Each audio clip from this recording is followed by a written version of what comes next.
Parents, when did you realize you had failed your children? From the day he was born, my son just came out wrong. We showered affection on him and really tried to give him a happy childhood. But from the day we brought him home from the hospital, he was miserable. He cried for 13 months straight. He cried until he had no voice left and kept crying. You could see his little face scrunched up and no sound coming out, totally hoarse. Once he got over the crying stage, we thought we were out of the woods. But it quickly became clear that he was just angry at being alive. I never saw the kid have a genuine, joyous smile once in the time I knew him. I saw him grin a vicious, horrible grin many times. He took a perverse pleasure from causing pain or suffering or breaking a rule, but a smile from real pleasure at something nice? No, never. Not once. He had no interest in anything positive. He was fueled by hate, and everything he did was bent toward that. As soon as he could walk, his mission in life was to destroy things. He would break or try to break anything that came in his range. When he grew older, he became more and more unmanageable. Therapy and meds were hopeless. He would bite, kick, scream, scratch and spit at anyone trying to do anything with him. He was kicked out of school twice before he was 9. The next school put him in a special class that kept him away from the other students. We had to install a door and lock on the kitchen because he would steal knives and use them to gouge the walls and furniture or chase people with them. When he was 10, he stabbed me with a kitchen knife in the hip and butt. I still have the scars. As he grew older, he grew darker.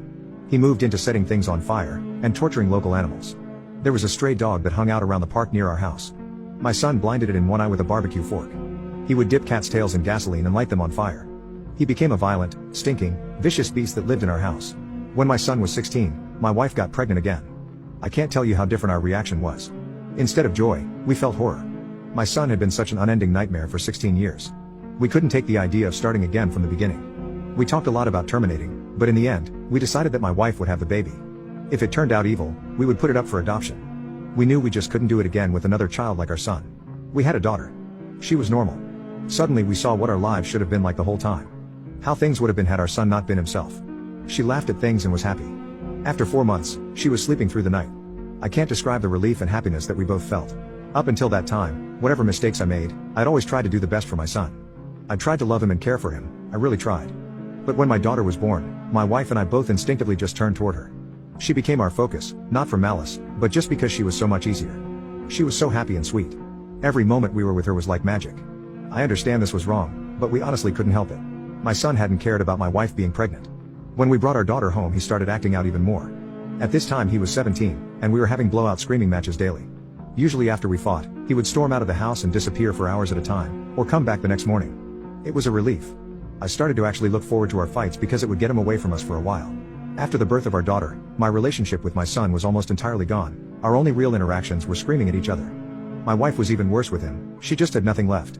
By that time, if our son even came into the same room as her, she would just stop whatever she was doing and start screaming, "Get the hell away from me. Get away. Get the hell out." Until he left. He started spending more and more time out of the house, which was a blessing for us. I have no idea what he got up to out in the world, but we were just happy it wasn't being inflicted on us. Eventually, we replaced all of the cheap, thin interior doors in our home with thick, dense wood doors that couldn't be kicked through. They were equipped with keyed locks that my wife and I carried keys to. I know it sounds extreme, but locks and heavy doors were the best way we had found to create safe spaces from him. I was not locking my son in rooms like a prisoner. He had free reign of the house and could come and go as he pleased. My wife and I would lock ourselves in rooms to protect ourselves from him. If anything, we were the prisoners in our own home. On the day in question, I had fought with my son in the morning and he had left the house in a rage. My wife and I were enjoying some peace and quiet in the kitchen while our daughter napped in our bedroom. And then my daughter began crying. Any parent who has young children can tell you, you get used to your child's different cries. This cry was terror. The second we heard it, my wife and I were both out of our chairs and running to the room. My son was in the room. We lived in a bungalow, and the bastard had climbed in the window to get to her. He was standing over her crib with a steak knife in his hand. I have no idea where he got it, but it wasn't one of ours. He had broken her skin twice already. Once in the belly area and once on her arm. I could see blood running down.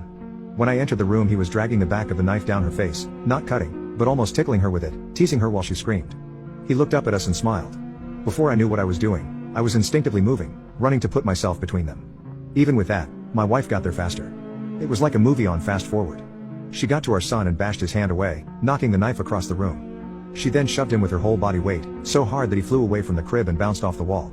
I picked up my daughter and held her while my wife screamed us. I could see her shaking, almost convulsing. My son's face as he stood there was blank and dead. There was nothing in his eyes. I watched my wife take a step toward him. She waited, looking at him for maybe 3 to 5 seconds without moving. And then she punched him in the face. Now until this point, you may have been picturing my wife as a typical woman. Small frame, dainty, delicate. This is not the case. My wife does have a small frame, but dainty and delicate she is not. Never has been since I've known her. Since her early teens, my wife has been a boxer. She was about 130 pounds, she carried a lot of muscle and she knew how to punch. I had 70 pounds on her back then. I have no doubt that in a real fight between me and her she could have and would have pounded me flat. Neither of us had ever laid a hand on our son in anger before, but something broke in her that day. All the years of anger and pain and sorrow and frustration just came pouring out. When she hit him, his head snapped back and blood started pouring out of his nose. He hardly reacted. He just looked at her with his shocked expression like he didn't know how to process what had just happened. She waited another second. And then she hit him again. I could have reached out and stopped her. I could have dragged her out of the room, taken her away, calmed her. I didn't. I just stood there and watched while she systematically started to pound him to a pulp. Every time he brought his hands to cover one part, she would blast him somewhere else. Body, head, over and over. He started screaming, crying out, and yelling for her to stop. It's the most genuine reaction I'd ever seen him have to anything in his whole life. But she wasn't stopping. I watched her ramping up, hitting harder, faster, working him like a heavy bag. He tried to swing at her and she slipped him easily. She was on autopilot, sinking down into her training. I stood there watching for a minute. Then I turned my back on them and took my daughter out of the room. I brought my daughter to the kitchen and gave her a bath in the sink. I found that he had cut her a third time on the sole of her foot. All the cuts were superficial. I cleaned her up and held her until she calmed.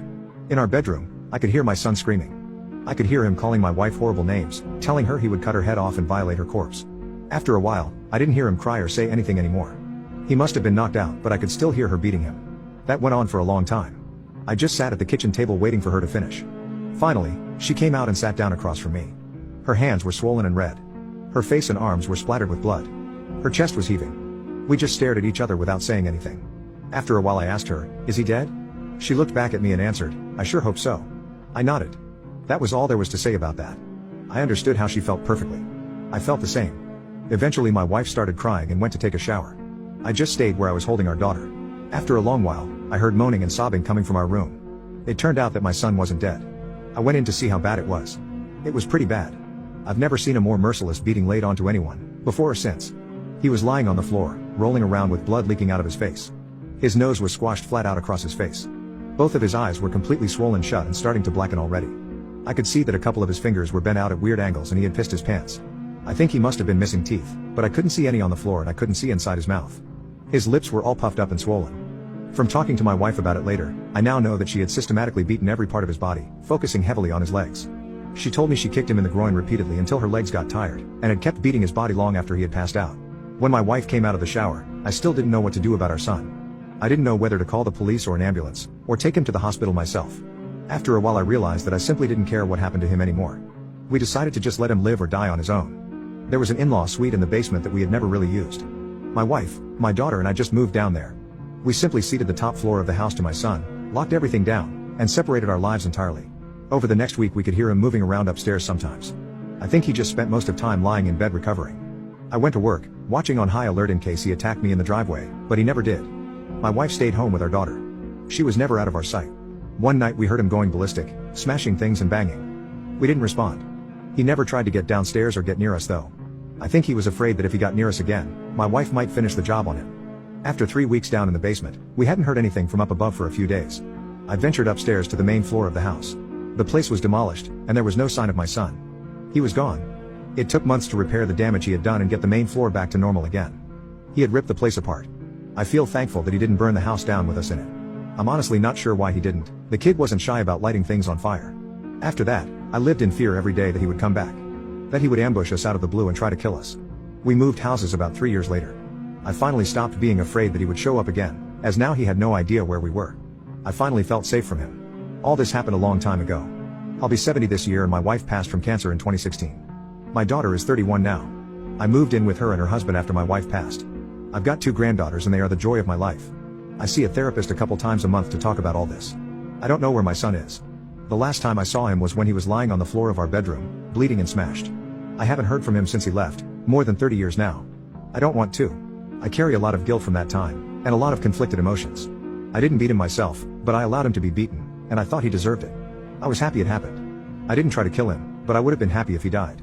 I will say that I do hope he was able to overcome his demons and go live a normal life somewhere. If he wasn't able to do that, if he stayed the way he was, then I truly do hope someone out there killed him. When I knew him, he was a rabid dog, and whichever way it went I just hope he isn't still out there hurting anyone else.